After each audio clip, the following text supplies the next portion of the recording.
जो तथागत बुद्ध हैं वो उन्होंने विशेषता दी थी उस समय पे, क्योंकि उन्हें आवश्यकता लगी कि इस समय आवश्यकता है केवल धर्म के प्रचार प्रसार की।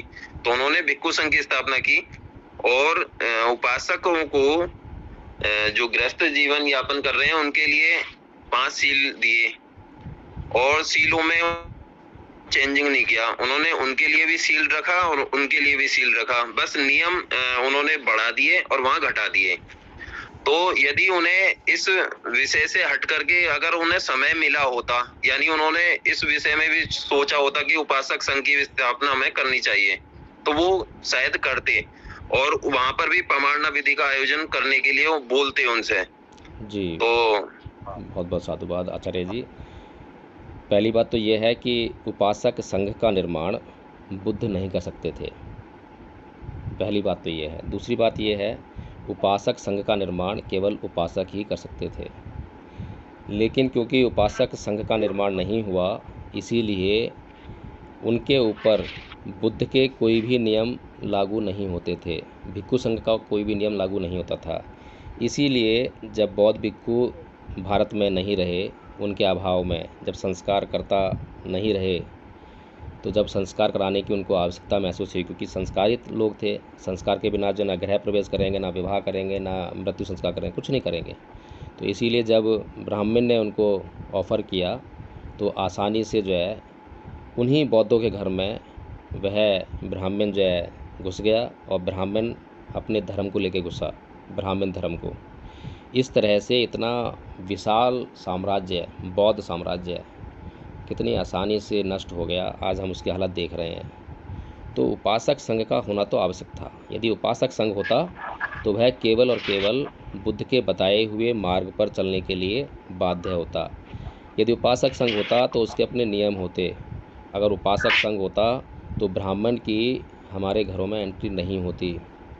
इस बात को जो है मुझे लगता है शायद ही अब तक किसी विद्वान ने समझा हो या प्रकाश डाला हो इस बात पर जो है, लेकिन धम्मपद संघ अगर इस बात को समझ रहा है, इस बात की ज़रूरत समझ रहा है, तो मुझे लगता है कि जी आदरणीय जी, मेरा एक प्रश्न और था। यदि आज हमें लग रहा है कि संघ की स्थापना होनी चाहिए और आज के जीवन जब हम यापन कर रहे हैं और देख रहे हैं कि जहरीली संस्कृति ने किस तरीके से हमारे जीवन पर प्रभाव डाला हुआ और उसको दूषित कर दिया है, तो अब संघ की स्थापना हुई है, तो क्या ये संघ इस तरीके से और अच्छे तरीके से कार्य करे, तो क्या जिम्मेदारी नहीं बनती हम सबकी? जी इस तरीके से तो संघ जो और एक बात और, आदरणीय आचार्य दीपक राज जी ने कल एक मैसेज किया था, गोलवलकर जो हैं उनका कुछ बातें थी वो शेयर की थी। क्या संघ की ये जिम्मेदारी नहीं बनती उन बातों को सबके सामने पेश करे इस तरीके से? तो फिर संघ बिखर जाएगा इस तरीके से, तो फिर कहाँ तक जो उद्देश्य सफल होगा, तो वो तो वहीं की वहीं रह जाएगा फिर।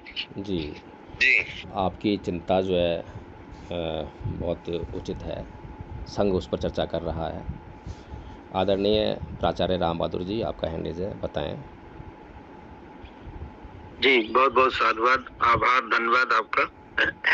जो चर्चा चल रही है मुझसे एक लाइन में बात अपनी रखनी है कि भिक्षु संघ एक हमारा साधन है, साध्य जो है उपासक है, उपासक के कल्याण है था जी, लक्ष्य जो था। तो भिक्षु संघ की स्थापना इसीलिए एक साधन के रूप में उपयोग करके संसार में उपासक की मात्रा ज्यादा थी तो उनका कल्याण ही था। इसलिए जो कि उपासक गृहस्थ था, इसलिए उसका संघ बनाना और उसको संचालित करना निश्चित रूप से बहुत दुरूह कार्य था। और कोई भी संघ बिना नेतृत्वकर्ता के नहीं चल सकता। नेतृत्व कौन होता है? जिसके अंदर ये उपज पैदा होती है वह किसी भी संघ का नेतृत्व करता है, जो कि वो अपना संघ माने कैडर यानी अपना फोटो कॉपी तैयार करता है, अपने बराबर नहीं तो थोड़ा सा कमतर, यानी जितना अगले की क्षमता होती है सीख करके वो उसका कैडर बनता है, उसकी छाया बनता है। और उसकी जब जो नेतृत्व करता होता है, जो उसका क्रिएटर होता है, जब उसे लगता है कि हाँ अब ये लोग जा करके मेरे जैसी क्षमता इनके अंदर पैदा हो गई है, यानी जो मेरी बात है इनके अब इस उपासक संघ में पहुंचा सकते हैं, उपासकों के जो हमारा लक्ष्य है वो पूरा कर सकते हैं, तभी वो जाते हैं। इसलिए जो हमारे संघ में या आदरणीय आचार्य राजदीपक जी द्वारा ये बार बार उठता है कि आप मालिक हैं, मैं तो कहता हूँ आप जैसे मालिक किस संघ को मिलेंगे। जो वर्तमान परिप्रेक्ष्य में आप इस तरीके से इजाद करके लाए हैं यह चीज, तो क्या अगर भारत में मुझे तो नहीं दिखता। आज इस संघ से जुड़ने से मेरे चित्त में कितना परिवर्तन आया, मैं स्वयं लाभान्वित हुए, जबकि मैं बहुत से समय से संगठन में काम कर रहा हूँ। तो ये मेरा अपना व्यक्तिगत तो है और तर्क वितर्क के आधार पर है, ऐसा नहीं कि मैं कोई अंधश्रद्धा में काम बता रहा हूँ। जी बहुत बहुत साधुवाद आपका आदरणीय प्राचार्य जी। आदरणीय प्राचार्य हरिदास चंद्रा जी, आपका हैंड रेज है, बताएं।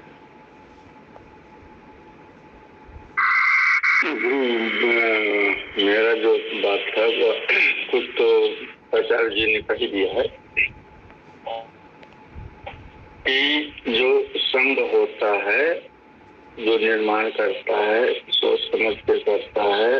अगर हमारे समझ में कुछ बात आया तभी हम संघ में शामिल हुए और संघ का निर्माण हुआ। हमें लगा जो हमारी संस्कृति है वो थी, उसे हम विलीन हो गए हैं, उसको हम भूल चुके हैं, हमें उसको जानना चाहिए। वकील साहब थोड़ा क्षमा चाहूंगा, शॉर्टकट में कराएं। जी आदरणीय दीपक राज जी, अभी आपने जो है संघ को छोड़ने की बात कह चुके हैं, इसलिए अब आप बाध्य नहीं हैं। आप जो है संघ को छोड़ चुके हैं तो संघ की मीटिंग को भी आप भी छोड़ सकते हैं। और आप अब जो है मैं आपको सूचना दे दूं, थोड़ा सा सुन लें तो अच्छा रहेगा, कि अभी से आप जो है संघ के द्वारा जो भी कार्यभार आपके ऊपर थे उनसे आपको मुक्त आज संघ आपको कर देगा। अभी मैं अपना निर्णय नहीं है, संघ में निर्णय होगा इसका जो है। तो अब से आपके ऊपर कोई भी कार्यभार नहीं है। अब से संघ के आप आचार्य पद पर भी नहीं रह पाएंगे।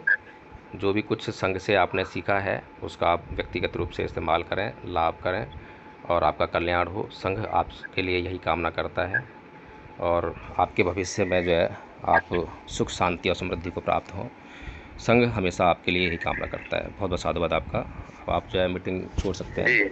जी मैं आदरणीय आचार्य राजदीपक जी से निवेदन करना चाहूँगा, व्यक्तिगत रूप से निवेदन करना चाहूँगा कि राग द्वेष से हट करके जरूर सोचेंगे कि क्या हमारा कार्य किसी को हानि, नुकसान, क्षति पहुँचाने के लिए है या किसी को फायदा और सुख सुविधा प्रदान करने के लिए है। राग और द्वेष ऊपर उठ करके सोचेंगे, ये मेरा निवेदन है आदरणीय राजदीपक जी को, और जरूर सोचेंगे जी, क्योंकि जानकार भी है, पढ़े लिखे भी हैं, विज्ञ भी हैं, और कहीं न कहीं गलती सबसे होती है, त्रुटि सबसे होती है। राग रंजित होते हैं, दोष रंजित होते हैं, कोई बात नहीं, लेकिन मेरा निवेदन वो जरूर स्वीकार करें कि राग रंजित और दोष रंजित जो उनके चित्त में है उससे हट करके, उसको दूर कर करके जरूर सोचेंगे। ये मेरा निवेदन रहेगा उनसे जी। तो अब जो प्राचार्य जी ने कहा कि मालिक, मैं तो एडवोकेट जयभीम प्रकाश को मालिक नहीं मानता, मैं एक साधारण कार्यकर्ता समझता हूँ जो धम्मपद संघ को संचालित करने के लिए जो संघ कहता है उस काम के लिए वो चल पड़ते हैं। तो मालिक नहीं बल्कि नौकर समझ सकता हूँ। धम्मपद संघ का वो काम करते हैं, कार्य करते हैं, कार्यकर्ता मानता हूँ मैं कि धम्मपद संघ जो भी आदेश करता है तो जयभीम प्रकाश उस पर बिना पूर्व विचार किए धम्मपद संघ के आदेश का पालन करते हैं, उस पर अपना अधिकार नहीं जताते कि मेरे विचार का उपज है तो मुझे आप कैसे आदेश कर देते हो। ऐसा कोई भी धम्मपद संघ का व्यक्ति नहीं कह सकता है, जहां तक मैं जानता हूँ। तो वो तो साधारण कार्यकर्ता हैं, उन्होंने कभी अपना अधिकार नहीं जताया। जताना भी नहीं चाहिए। हमें तो आज तक महसूस भी नहीं हुआ कि इनके दीपक का उपस्थित तो इन्होंने किसी प्रकार का कोई अपनी आधिपत्य जमाने की कोशिश की हो, तो उनके लिए हमें आभार व्यक्त करना चाहिए। और धम्मपद संघ में जो भी निर्णय हो जाए एक बार, तो कायदे से हो जाए। इस पर भी किसी भी प्रकार का टीका टिप्पणी स्वीकार नहीं करना चाहिए किसी भी प्रकार से, चाहे वो तथागत भी आके बोले कि नहीं ये बात काम न करो, ये काम करो। जब तक आपके विचार से वो खड़ा न रहो, तथागत आएंगे तो अपना विचार रखेंगे, उनको इजाजत है रखने का, सीधी बात है मेरा। लेकिन हम तब तक नहीं मानेंगे उनके बात को जब तक संघ के कसौटी पर खरा नहीं उतरेगा। मेरा ये कहना था और उन्होंने कहा भी है ये बात। बहुत बहुत साधुवाद आपका आदरणीय प्राचार्य जी। तो कुछ और कहना है आपको?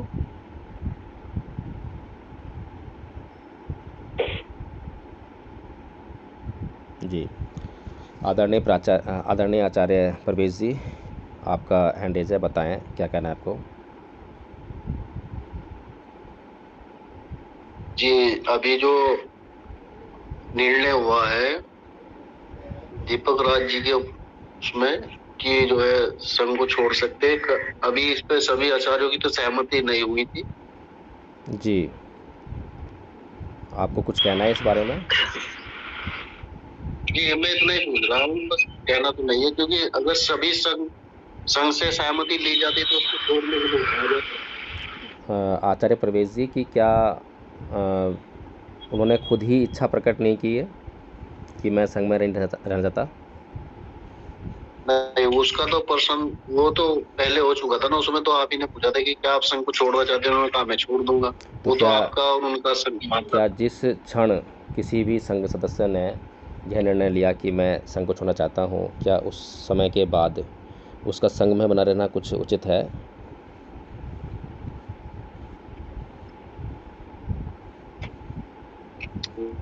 ये अलग बात है कि न्याय की कसौटी पर खड़ा करने के लिए हम लोग जो प्रक्रिया का पालन करते हैं, उसके बाद जो प्रक्रिया होती है वो मात्र औपचारिकता रह जाती है, और संघ जो है उनके अपने निर्णय के विरोध में कैसे जाएगा?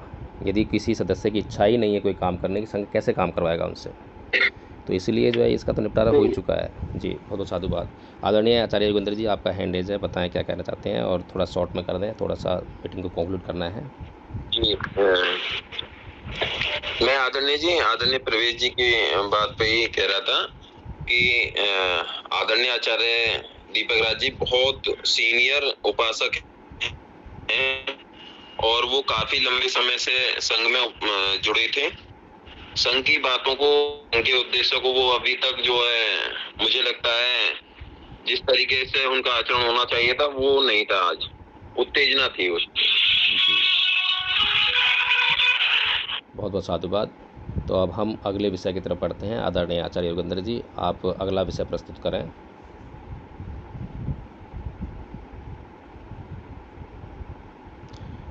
आदरणीय आचार्य योगेंद्र जी, संघ के समक्ष आप अगला विषय प्रस्तुत करें।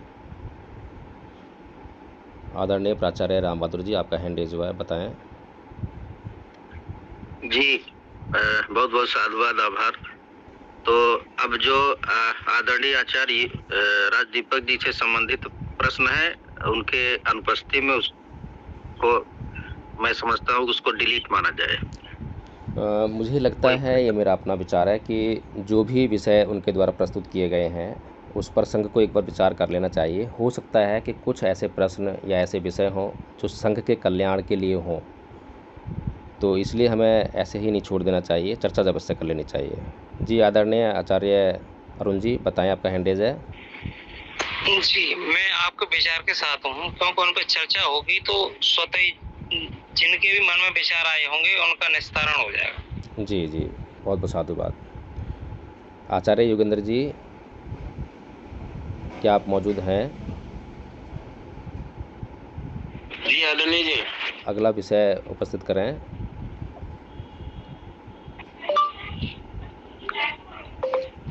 जी 1 मिनट मैं भी करता हूँ।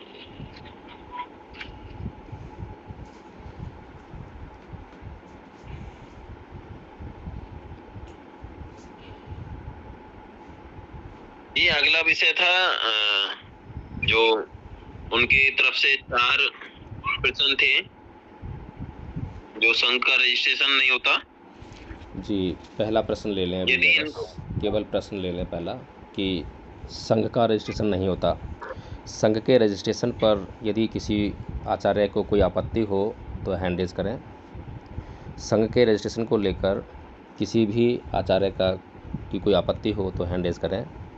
संघ के रजिस्ट्रेशन को लेकर किसी भी आचार्य की कोई आपत्ति हो तो हैंड रेज करें। और एक बात ध्यान रखें कि धम्मपथ ट्रस्ट का रजिस्ट्रेशन हुआ है, धम्मपथ संघ का रजिस्ट्रेशन नहीं हुआ है। जी आदरणीय प्राचार्य जी, आप बताएं, आपका हैंड रेज है। मेरे को आपत्ति नहीं है आदरणीय, सुझाव है। जी संघ अपने आप में एक रजिस्ट्रेशन है, उसका रजिस्ट्रेशन न तो प्रधानमंत्री कर सकता है, न राष्ट्रपति कर सकता है, न दुनिया की कोई ताकत कर सकता है, क्योंकि संघ अपने आप में स्वयं स्वतः एक रजिस्ट्रेशन होता है, वो महान होता है जी। इसलिए संघ की रजिस्ट्रेशन कौन करेगा? जो होगा उसका वो कौन कर सकता है? मेरा ये कहना है, संघ अपने आप में पूर्ण होता है। बहुत जी मैं ये कहना चाहता हूँ। बहुत अच्छी बात आपने कह दी है।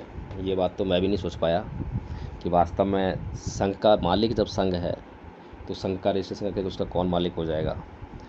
तो दूसरा ये प्रश्न जो है इसका निपटारा हो गया है। यदि इस पर कोई आपत्ति हो, जो सुझाव इसका निपटारा हुआ है, तो वो आमंत्रित है। आदरणीय आचार्य योगेंद्र जी, इसका आप जो है उत्तर लिख लें कि जी उत्तर क्या होगा? धम्मपथ ट्रस्ट का रजिस्ट्रेशन हुआ है, धम्मपथ संघ का कोई रजिस्ट्रेशन नहीं हुआ है। और यह सब जो है, यह सब बातें रजिस्ट्रेशन से संबंधित संघ का विषय रहेंगी। ऐसा नहीं है कि आज ही इस पर निर्णय कोई हो गया हो और वो आगे से नहीं उठेगा। संघ कभी भी इस पर जो है कार्यकारिणी की बैठक ले सकता है जी। और कभी भी कोई समस्या आने पर जो है उसका निपटारा भी संघ अपने निर्णय के द्वारा कर सकता है। दूसरा प्रश्न उपस्थित करें।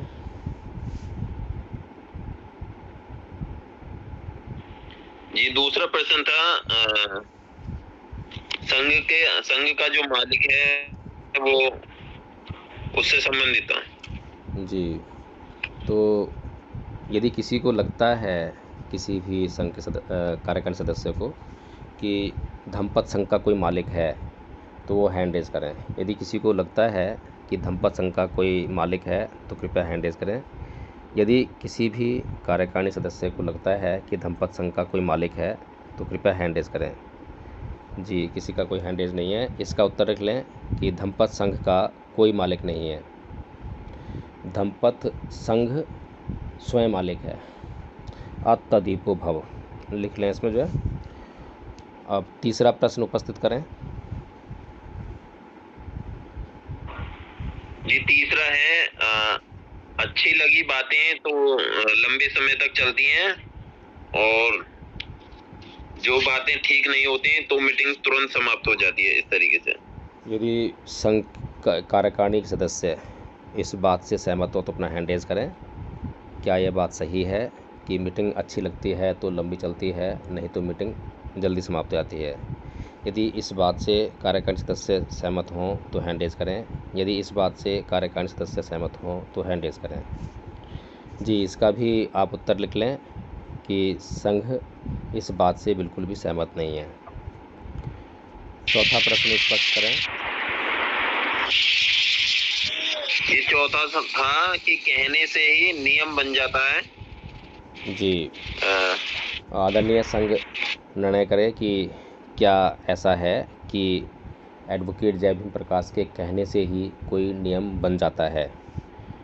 क्या संघ इस बात से सहमत है? क्या संघ इस बात से सहमत है? क्या संघ इस बात से सहमत है? अगर सहमत है तो हैंड रेज करें। यदि सहमत हैं तो हैंड रेज करें। यदि सहमत हैं तो हैंड रेज करें। जी इसका भी निर्णय हो चुका है कि संघ इस बात से बिल्कुल भी सहमत नहीं है कि कोई भी नियम जो एडवोकेट जय भीम प्रकाश जी ने बोल दिया तो वह जो है नियम बन जाता है। अन्य प्रश्न या विषय उपस्थित करें आदरणीय आचार्य योगेंद्र जी। जी, आदरणीय आचार्य जी ने संघ पर कटाक्ष किया था और वो इस प्रकार था, जो प्रमाणना विधि का पालन मतलब उन्होंने उद्देश्य बताने के लिए उन्हें आमंत्रित किया गया था, तो उस बात पर उन्होंने कहा था कि जो प्रमाणना विधि का पालन करने के बाद में परिशुद्ध हो गए हैं उनसे उद्देश्य बताने के लिए कहा जाए। जी, संघ के समक्ष मैं कहना चाहूँगा कि क्योंकि अब आदरणीय दीपक राज जी संघ के सदस्य नहीं रह गए हैं तो उनके द्वारा किए गए किसी भी अपराध पर विचार करना भी अनुचित रहेगा। यदि मेरे इस सुझाव से संघ के कार्यकारिणी सदस्य असहमत हों तो अपना हैंड रेज़ करें। यदि मेरे इस सुझाव से संघ की कार्यकारिणी के सदस्य असहमत हों तो अपना हैंड रेज़ करें। यदि मेरे इस सुझाव से संघ की कार्यकारिणी सदस्य असहमत हों तो अपना हैंड रेज़ करें। जी आदरणीय आचार्य योगेंद्र जी, आप इसका उत्तर लिख लें कि इस अपराध के संघ के समक्ष रखे जाने से पूर्व ही आदरणीय दीपक राज जी संघ छोड़ चुके हैं, इसलिए अब इस प्रश्न का कोई महत्व नहीं रह जाता। अगला विषय उपस्थित करें। जी, अगला तो कोई नहीं है, बस यही विषय थे। जी, तो आज की जो कार्यकारिणी मीटिंग हुई है उसमें जितने भी अब तक विषय लंबित पड़े हुए थे उन सभी का निस्तारण किया जा चुका है। यदि इस निस्तारण में किसी भी संघ सदस्य को कोई आपत्ति हो या कोई सुझाव हो तो वह आमंत्रित है। अब आचार्यों के अलावा जो अन्य सदस्य हैं जो इस मीटिंग में जुड़े हुए हैं, यदि वे भी किसी विषय पर कोई चर्चा करना चाहें तो आप अपना हैंड रेज़ कर सकते हैं, क्योंकि कार्यकारिणी की जो मीटिंग है, जो विषय थे वो समाप्त हो चुके हैं। जी, धमपत आईडी से जो हैंड रेज़ किया है आप बताएं। जी आदरणीय जी,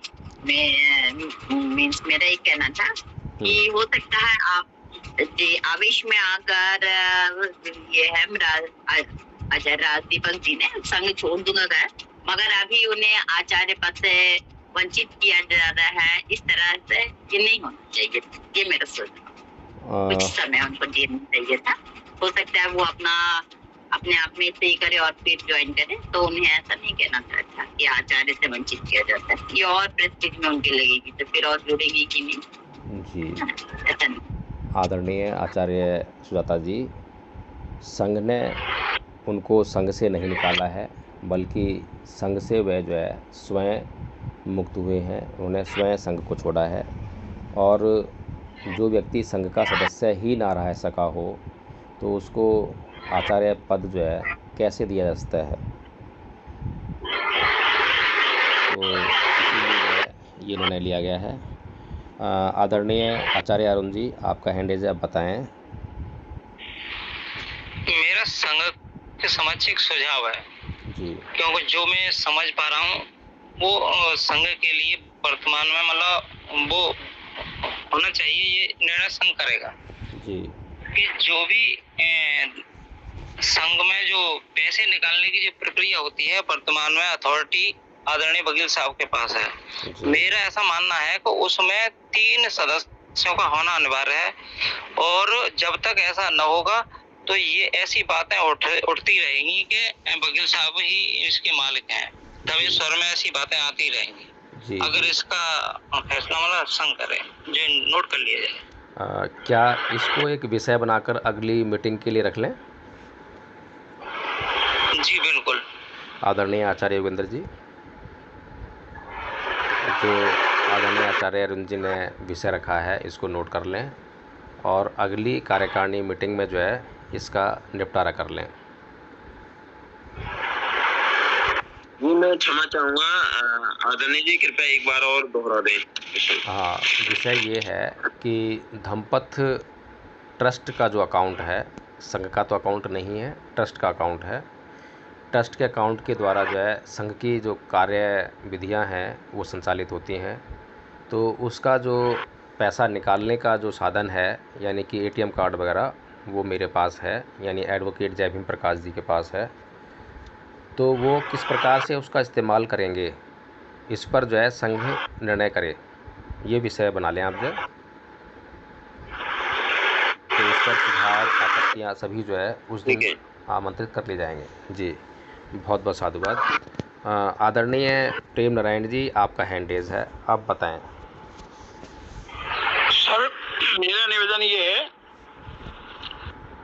ये दीपक जी के ऊपर से कि उन्होंने कहा कि भाई मैं निकल जाता हूं, तो मेरा ये था विचार था कि उसको एक बार मौका देना चाहिए था कि भाई ठीक है आप निकले हो, तत्पर हो, हम मान गए, अभी हम आपको समय देते हैं 1 हफ्ते का, तो और विचार कर लीजिए, तो हो सकता है उसका कुछ मन परिवर्तन हो सकता था। जी उनको जो है संघ ने निकाला नहीं है, वे स्वयं निकले हैं। दूसरी बात यह है संघ ने अभी उनको हमारी मीटिंग्स ज्वाइन करने के लिए साधारण सदस्य के तौर पर या बिना सदस्य के तौर पर भी मीटिंग ज्वाइन करने का उनको जो है रोका नहीं गया है। उसके लिए वे कभी भी मीटिंग ज्वाइन कर सकते हैं अभी, लेकिन अगर संघ के नियमों का लगातार उल्लंघन करेंगे और जिस प्रकार से उन्होंने संघ के ऊपर टॉन्ट किया था नए सदस्य के सामने, नया सदस्य संघ के सामने उपस्थित हुआ है और नया संघ जो है जो संघ का उद्देश्य है उसको पूरा करने के लिए एक साधन के रूप में संघ में आया है, तो ऐसे जो व्यवहार था वो अवांछित था, वह संघ की गरिमा को ठेस पहुँचाने वाला था। इसीलिए ऐसे व्यवहार के लगातार होने पर, पहला व्यवहार उपस्थित नहीं हुआ है, लगातार कई बार देखा गया है। एक बार जो है एक बार जो है वो सुरापान करके भी आए थे, तब उन्होंने बहुत गलत भाषा का प्रयोग किया था और प्राचार्य जी को बीच में ही मुझे फ़ोन करना पड़ा था कि देखिए क्या हो रहा है। तो इस तरह से जो है लगातार वो जो संघ का अपमान और संघ की अवहेलना करते आए हैं। अगर आगे भी ऐसा देखा गया तो आगे उनको जो है पूर्ण रूप से प्रतिबंधित कर दिया जाएगा मीटिंग ज्वाइन करने के लिए भी। अभी तो केवल जो है वे आचार्य पद से मुक्त किए गए हैं, सभी कार्यों से मुक्त किए गए हैं। जी पर पहले का तो मुझे नहीं पता, अभी अच्छा दूसरी बात ये साहब को निवेदन करना चाहता हूँ मैं आप संघ से कि जो पाली भाषा की अपन चर्चा कर रहे हैं, पाली भाषा जारी रहना चाहिए। इसके लिए मतलब क्या आपने जो साहित्य है वो प्रचार प्रसार में करना चाहिए ताकि उनको कुछ लोग पढ़ सके, बच्चों को पढ़ा सके।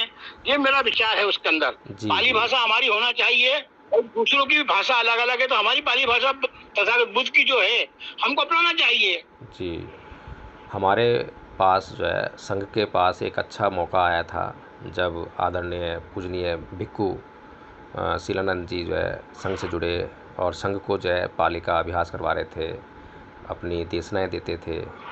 तो संघ के पास एक अच्छा मौका था उनसे सीखने का, ज्ञान अर्जित करने का। लेकिन जो ये विवाद उपस्थित हुआ जिसमें पूजनीय भंते जी ने जिस प्रकार से अपना निर्णय संघ को सुनाया या जो आपत्तियाँ जाहिर की वो अवांछित थे और उसमें आदरणीय दीपक राज जी भी राग रंजित रहे। तो हम तो यही चाहेंगे कि और भी जो विद्वान हैं वे संघ में आएँ, संघ का मार्गदर्शन करें, संघ को सिखाएं। जितना भी संघ को सिखाएंगे उतना ही संघ भी थोड़ा सा आगे बढ़ेगा और समाज में जो है पाली का प्रचार प्रसार भी होगा। हम तो आगे भी पूज्य भंते जी को हमने कभी मना नहीं किया है। वे अगर अब भी मीटिंग ज्वाइन करते हैं और संघ को सिखाने का काम करते हैं तो उनका वेलकम है, उनका बहुत बहुत स्वागत है, साधुवाद है। उनका संघ जो है सदैव आभारी रहेगा, कृतज्ञ रहेगा। तो हम कभी भी किसी विद्वान से जो है दूरी नहीं बनाते हैं बल्कि निकट जाना चाहते हैं, उनको बुलाना चाहते हैं। तो क्योंकि ये कोई भी एक व्यक्ति परिपूर्ण नहीं है, कोई भी एक व्यक्ति जो है संपूर्ण ज्ञान लिए हुए नहीं है। तो जिसके पास जो ज्ञान है वो संघ को, समाज को देने का काम अवश्य करे, नहीं तो वो ज्ञान उस व्यक्ति के साथ ही जाना निश्चित है। उस व्यक्ति के संसार में ना रहने पर वह ज्ञान भी जो उसके पास था वो नहीं रहेगा। लेकिन अगर उसने वो ज्ञान लोगों को बांट दिया, सिखा दिया तो ज्ञान कम से कम यहाँ रह जाएगा। जी तो आदरणीय प्राचार्य हरदासंद्रा जी प्रेम सर हम बोल रहे हैं कि वो मतलब वो जो साहित्य है पाली भाषा के वो कुछ वितरण किए जाए प्राथमिक स्तर के। जी बिल्कुल ऐसा किया जाएगा। अभी कोर्स जो है शुरू हुआ है और अभी धम्मपद संघ को मात्र 1 साल ही पूरा हुआ है और कार्यकारिणी जिस तरह से संघ काम कर रहा है तो उसमें मेरे ख्याल से 6 महीने ही हुए हैं। तो अभी इतना जल्दी जो है, हाँ, तो संसाधन भी नहीं है, संसाधन उत्पन्न होंगे तो उसके बाद जो है ये सारा छपाई का काम भी होगा और प्रथम वर्ष, द्वितीय वर्ष, तृतीय वर्ष के कोर्स भी छापे जाएंगे। वो जो है आप सभी को जैसे प्रथम वर्ष का जो कोर्स है छाप कर आप लोगों के बीच में वितरित किया जाता है, ऐसी सारी सामग्री जो है वितरित की जाएगी और हर तरह की सामग्री होगी उसमें। तो इस बात के लिए निश्चित रहें, लेकिन डिपेंड करेगा कि साधन और संसाधन क्या हैं संघ के पास। आदरणीय प्राचार्य हरिदास चंद्रा जी, आपका हैंड है, बताएं। जी आदरणीय प्रेम जी, मैं बताना चाहूँगा कि मैं स्वतः निवेदन किया,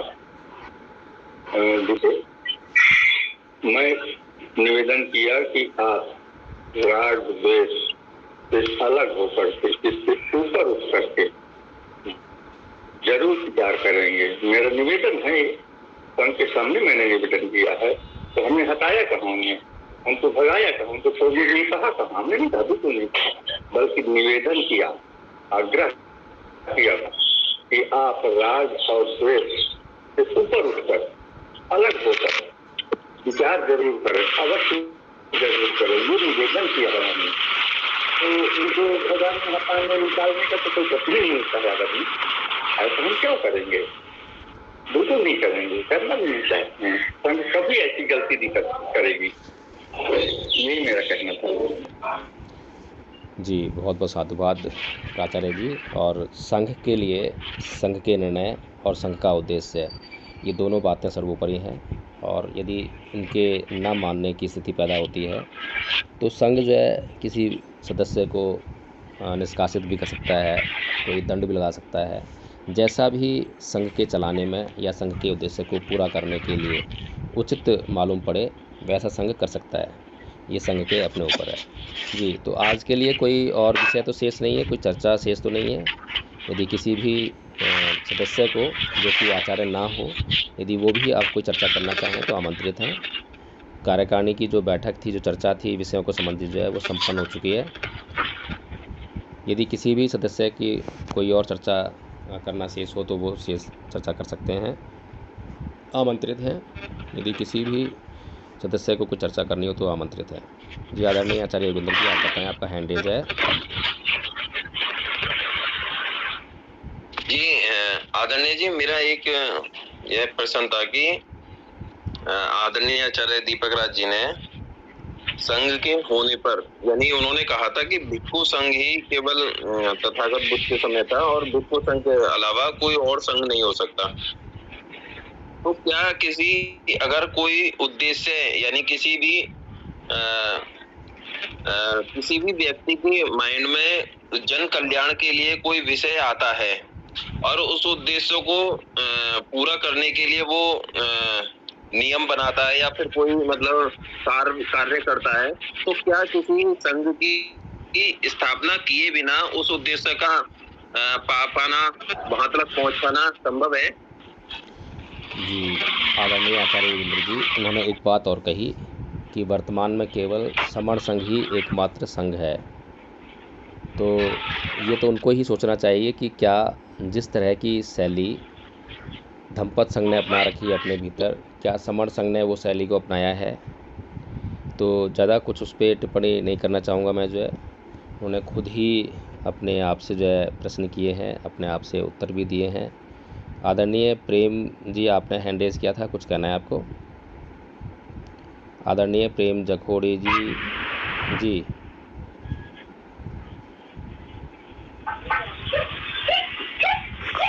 जी आचार्य जी, मैंने न थोड़ा सा प्रश्न पूछने की कोशिश की। जी बताइए। मैं प्रेम नारायण बोल रहा हूँ जी। मैं ये थोड़ा सा दिमाग में आई मेरे में कि जैसे भिक्षु है और आचार्य हैं और हम सदस्य हैं, तो भिक्षु को सील नहीं तोड़ना चाहिए। भिक्षु किसी भी सूरत में सील नहीं तोड़ सकता उसके लिए सील जो है संकल्प है। संकल्प है। इसी प्रकार आचार्यों को भी, प्राचार्यों को भी जब सील ही टूट जाएंगे तो फिर बचेगा क्या? हाँ, ऐसा नहीं है आदरणीय प्रेम जी, जो आचार्य बनाए हैं वो गृहस्थ हैं, वो भिक्खु नहीं है। यानी कि गृहस्थ जीवन में रहकर उनको सीलों का पालन करना है। तो जो भगवान बुद्ध ने गृहस्थों के लिए जो नियम बनाए हैं, जो सील बनाए हैं, उसी के अंतर्गत वे आते हैं। भिक्खुओं के बनाए हुए जो नियम हैं उनके अंतर्गत नहीं आते हैं। तो जो व्यक्ति अपने आप को जितना अधिक अनुशासित करेगा वो उसके लिए उतना ही बेहतर रहेगा। तो जितना भी आपको भी लगे कि मुझे और ज़्यादा अनुशासित रहना चाहिए, जो उपासक हैं उनसे अधिक अनुशासित रहना चाहिए, तो आप रह सकते हैं। वो आपके स्वयं के कल्याण के लिए है। अनाथ पिंडक को कहा जाता है कि गृहस्थ रहकर भी वह अरहत पद को प्राप्त हो गया। तो कैसे हो गया? तो उसने जो है गृहस्थों से भी अधिक सीलों का पालन किया होगा, अपने आप को अनुशासित किया होगा। जी, तो जो भिक्खु संघ में रहकर भी जो पालन नहीं कर पा रहे थे, जो भिक्खु संघ में रहकर भी पवाना विधि के बावजूद भी अपने आप को पवित्र नहीं कर पा रहे थे और अरहत पद को प्राप्त नहीं हुए, लेकिन एक गृहस्थ होकर भी अनाथ पिंडक अगर अरहत हो गया, तो आप समझ सकते हैं कि भगवान बुद्ध ने जो है कभी भी किसी को सीलों के पालन से रोका नहीं है, बल्कि उन्हें उत्साहित किया है, प्रेरित किया है कि जितना हो सके उतना सीलों का पालन करें, अनुशासन में रहें। ये भगवान बुद्ध ने हमेशा अपेक्षा भी की है लोगों से। जी, बहुत बहुत साधुवाद आपका प्रश्न उठाने के लिए। बहुत अच्छा प्रश्न किया आपने। आदरणीय आचार्य दीपक राज जी, आप उपस्थित हैं, आपका हैंड रेज है, बताएं। जय भीम, नमो बुद्धाय। मेरा संको जी, जय भीम बुद्धाय। और जो आचार्य अरुण जी ने जो प्रश्न लिखवाए, जो नोट किया है, जो दंपत संघ का जो ट्रस्ट है या जो भी अकाउंट है पैसों वाला, उसके लिए, लेकिन जहाँ तक मेरा स्वयं का मानना है, और मैं जो निर्णय अभी हुआ नहीं है, लेकिन उससे पहले मेरी सहमति में दे रहा हूँ। मैं चाहता हूँ कि वो उसके लिए कोई परिवर्तन नहीं होना चाहिए, वो जैसा है वैसा ही रहना चाहिए। क्योंकि आगे कार्यकारिणी की मीटिंग में रखा जाएगा, उस पे विषय ना रखे। आपने अभी आपका करंट वाला पर्सन रखे। आचार्य जी, आपका नाम क्या नाम है? विकास, आचार्य विकास जी बोल रहे हैं? जी जी, आपने क्षमा चाहूंगा मैं बीच में बोलने के लिए। नियम का उल्लंघन किया है। हाँ जी जी जी, आपके ऊपर कार्रवाई होगी। आदरणीय आचार्य योगेंद्र जी जरा नोट कर लें और सबके समक्ष रखें। जी, आदरणीय आचार्य दीपक राज जी, जो भी आपको कहना है इस विषय से संबंधित, सही कहा है आदरणीय आचार्य विकास जी ने कि जब इस विषय पर चर्चा होगी तब आप जो है उपस्थित हों और उसमें रख दें इस बात को, जो है तो उस पर जो है संघ निर्णय कर लेगा। आदरणीय आचार्य योगेंद्र जी, आपका हैंड रेज है, बताएं। आदरणीय जी, मैं क्षमा चाहूंगा, मैं जो है मीटिंग अब लीव करना चाहता हूं क्योंकि मुझे कहीं जाना है अभी। जी जी जी, बिल्कुल। आप तो मुझे अनुमति प्रदान करें। जी जी, अनुमति है, बिल्कुल। संघ जो है आपको अनुमति प्रदान करता है, आप मीटिंग छोड़ सकते हैं।